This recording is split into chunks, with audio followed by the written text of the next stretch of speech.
My wife and I have been collecting shot glasses for a good 7 to 8 years before our first child arrived. Once he arrived, we stopped collecting shot glasses. Since that time, we have moved twice, and in both times, we've lugged around over 200 shot glasses. Finally, a couple weeks ago, with this whole COVID business, the shot glasses kept getting in the way, and I went to her and I said, "Is it time to just throw these shot glasses out?" She had said, "No, I want to go ahead and see if we can't display them in some way." That's when I jumped on Amazon and I found these large shot glass displays. My friend had previously purchased one and I thought they weren't too bad.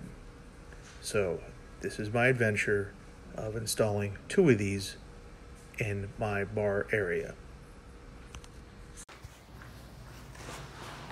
Unit just came in from the UPS. Looks like it's in pretty good condition. Don't see any smashed corners. Alright, gonna open it up with a wee little knife. And I'm not cutting into the box, I'm just cutting tape. Alright, so we opened it. It's upside down, but everything looks good. It's well packaged. So, give me a chance to flip it around. Alright, box came in great condition. So, glass is intact and all the shelves are good to go. Alright, so we were going to try to put them over here, right?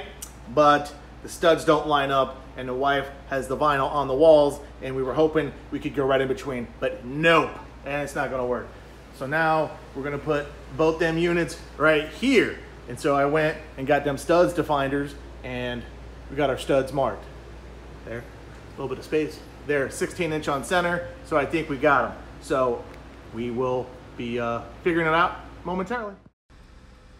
Before I go any further, I guess you can tell in the video, I was pretty excited. I was excited first because all my items were there and I was able to hang them up. But second, because UPS did such a great job of delivering them completely undamaged and in great shape. And the company that sent those from Amazon also did a great job of packing them and for delivery. Some of the other tools that I got, I also got this stud finder. So if you're interested in prices, the stud finder was $25 and it did a phenomenal job just through regular drywall to find every stud from a house that was built in 1960, so you can figure how many times it's been remodeled. And then each one of the units was $200. So that was my price for each of those units. This one up, it was an absolute, we got this one up, it was an absolute nightmare. But we finally got it.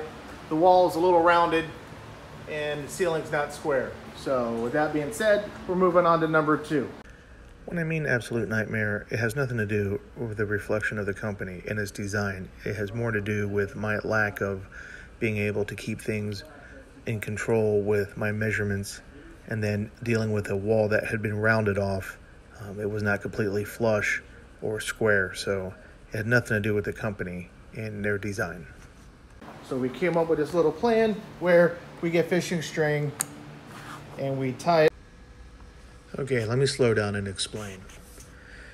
The brass piece you see is attached to the top of the unit. The steel unit you see to the right with the red fishing string on it, that gets attached to the wall.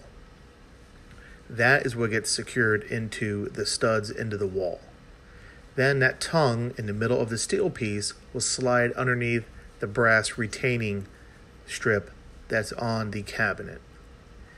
On the bottom of the cabinet are 2 very large and sturdy L brackets, but they turn underneath the cabinet.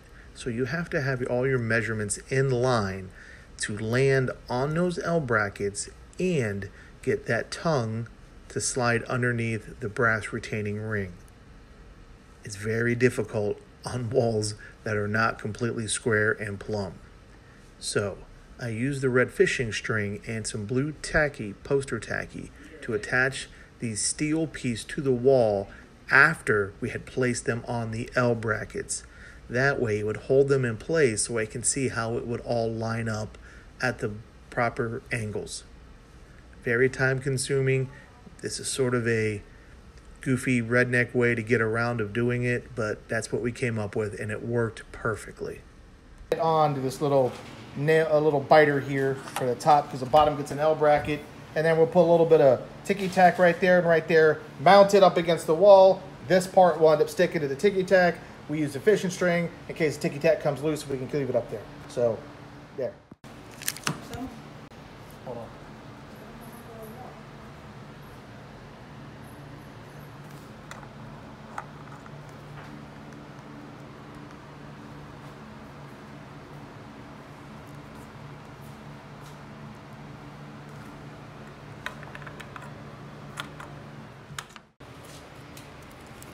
Then we throw a little bit of Scotch tape on this side to keep it from falling back.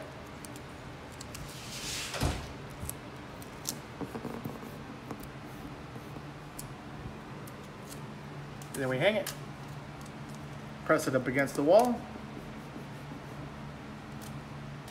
And there we go. And now we got both of them up. I can't guarantee you that they're flush. They look good though. Again, this house was built in 1960, so all the walls are sort of rounded. So let me show you a little trick or a little thing that was catching us. Does it need something?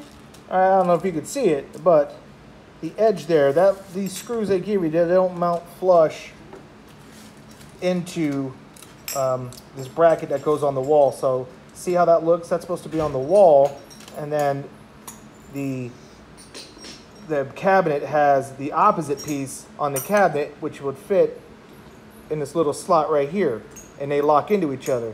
But it seemed you were having problems always catching these screws here. Other than that, it went up pretty easy. All right, good luck.